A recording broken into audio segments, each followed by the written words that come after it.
وهو اليوم بيحتل الصدارة كأكثر الفنانين مشاهدة ومتابعة واستماع. الشامي.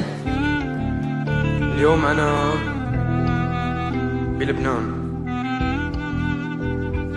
بعد ما عشت 13 سنة من حياتي لاجئ. هذا البلد اللي احتضنني واللي قدر الفن تبعي وطلقني للعالم كلياته.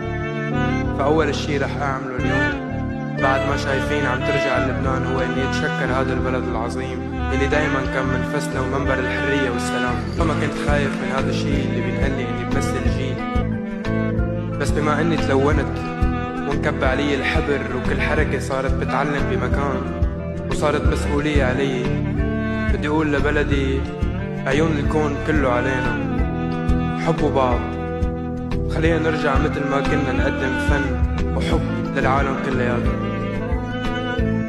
شكرا دائما لبلدي وبهدية هاي الجائزة لبلدي سوريا الحبيبة.